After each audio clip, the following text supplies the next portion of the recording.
In today's video, I'm going to show you the bridging sign on a shoulder MRI. This is a sign that's associated with extensive rotator cuff pathology. My name is Dr. Christoph Agten. I'm a musculoskeletal radiologist, and in my YouTube channel, I teach you MSK MRI.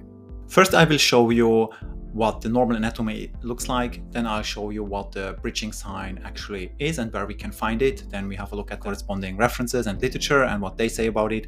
And then at the end, I'll show you where you can also find this bridging sign, also in the shoulder, which is a bit less well described. So let's jump right in. So to illustrate the anatomy here properly, I'm going to use this little Jack Marrow skeleton that I have here.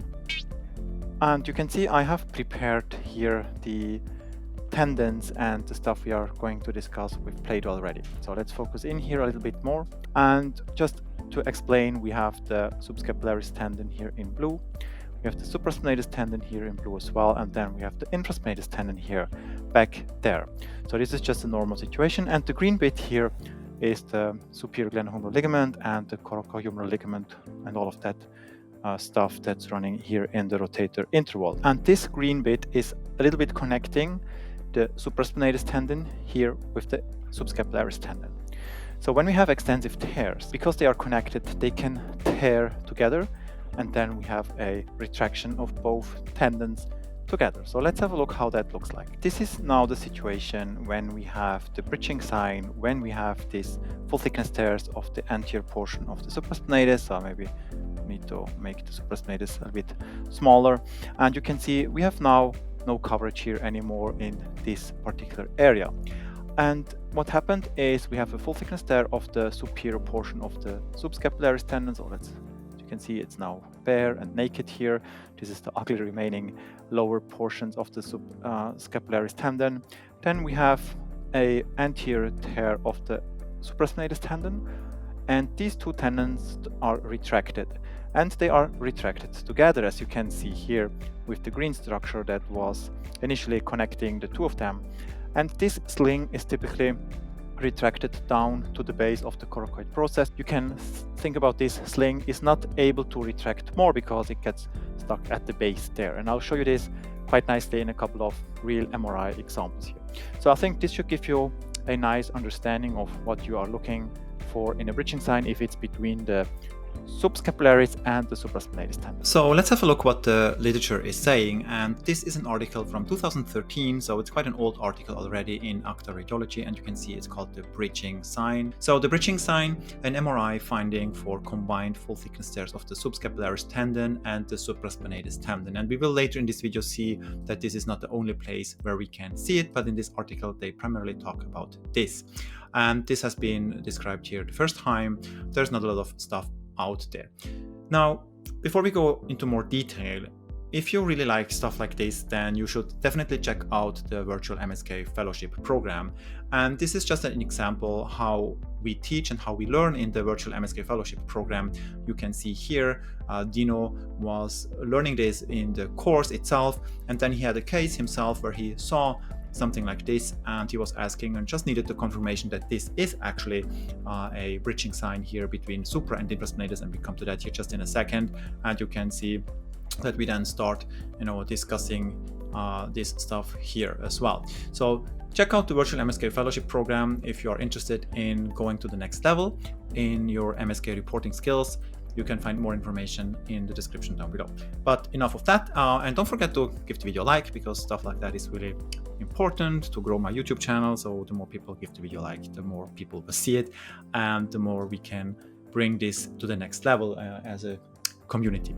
And also subscribe if you haven't already, but that's probably a no-brainer. Okay, so let me just also show you a brief picture here from that article that I just mentioned. You'll find the link to that article also in the description down below in the references section. So this is basically what I have shown you previously on the Jack Marrow skeleton model, where we have supraspinatus, subscapularis, and in between the SGHL and coracohumeral ligament complex, which is connecting these fibers. And if you have a tear in the anterior edge and the upper border here, extensive full thickness tears, they might retract together and get stuck at the base of the coracoid. Now, you don't really see this appearance on MRI, and I will now show you a couple of images how that looks like in real life on MRI. So the bridging sign does not only exist between subscapularis and supraspinatus tendon, but actually also between supraspinatus and infraspinatus tendon.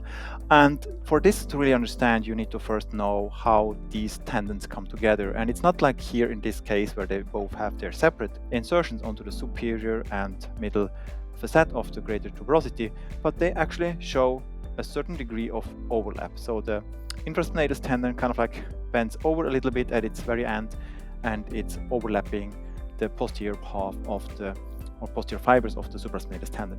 Now, as you can imagine now, if you have a tear at this transition zone of these two tendons where they actually are overlapping, what can happen is that they both retract together at the same time. And this then looks something like this. So you have the tendons here, so I will just wiggle around here a little bit, just stay with me.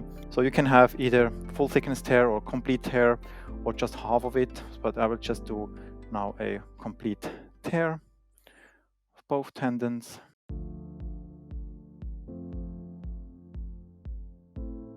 So you will end up with something like this, which means we have completely full thickness tears from both tendons, infraspinatus and supraspinatus. Sometimes the lower parts would still go up here, but for simplicity, I just make it like this. And they both retract together medially. And similar as initially with the bridging sign anteriorly, where the tendons got stuck here at the base of the coracoid, here we have the impression they get stuck at the process of the scapula here, the scapular spine. And this is the bridge here between the supraspinatus tendon and the infraspinatus tendon. So let's start with this case here, and I think we can start on the coronal here, and we can see, so we have the humeral head, glenoid, and when we go anteriorly we have the coracoid process. So we go find the biceps tendon, and so we know here this is the superior facet of the greater tuberosity, so there's a full thickness tear with quite a lot of retraction of the supraspinatus tendon. As we can see, it's completely torn.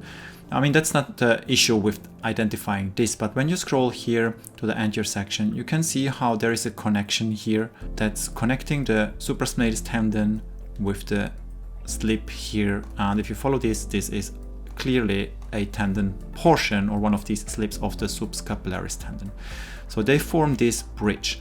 That's what I told you initially here. This is the bridge, and you can see this also here in this illustration. Okay, so this is the bridge between supraspinatus and subscapularis tendon. And let's go to the sagittal, because I think that's also helpful to see this here. You can see there is something that's going here underneath the coracoid process, which we normally don't have. And when we follow the subscapularis tendon, maybe I need to make this brighter, you can see there's different tendon slips, and when we follow them laterally, we can see this one, it's going off here and it's completely gone. Like the subscapularis tendon here in this instance is completely torn and ripped off and retracted. And then this bridge here, this sling retracts together and kind of like gets stuck here at the base of the coracoid. So that's what I mentioned initially in the illustration with Jack Marrow's skeleton model and Play-Doh. This sling gets kind of like stuck here, and it cannot retract more because the coracoid process in its way. So that's how you can easily remember this. Okay, at the same time, in this case, we also have a bridge between the supraspinatus tendon and the infraspinatus tendon here, as you can see. And this one is not so far retracted that it's getting stuck at the base of the scapular spine, but it's a bit more anteriorly. But you can see full thickness there, also anterior and superior portions of the infraspinatus is completely torn, both retracted together. And we should be able to see this also on axial here. So we go here down, we can see the tendon, supraspinatus tendon, torn, going down, forming the bridge here, all this way with the subscapularis tendon, and then all the way down here, blending in with portions of the here this way, zack, zack, zack, zack, zack, zack, here with the infraspinatus tendon. Okay, so this is a second case, and these are images 2 years prior to this, and you can see there is a progression of this full thickness tear here with retraction now in the new study. This is the old study, and when we follow here this tendon, this is now between infraspinatus and supraspinatus. Again, we can nicely see something that's connecting here these two tendons at the base of the scapular spine. So this is the bridge between supraspinatus and infraspinatus. And when you look here in the prior study, there is nothing connecting these two tendons at this level. And you can see when we follow the infraspinatus tendon slip, it goes all the way down here, sitting on top of some of the torn and thinned out supraspinatus tendon. And what happened is now they're completely torn off, retracted all the way to here, and then kind of like get stuck here at this very middle end at the level of the glenoid and before the base of the process here. So this is a nice illustration of the bridge between supraspinatus and infraspinatus. There's no bridge or bridging here between supraspinatus and subscapularis, and so it's nothing really connecting this because the superior slip here is coming all the way nicely, still attaching, so no bridge here anteriorly. And here we have yet another case with a massive rotator cuff tear.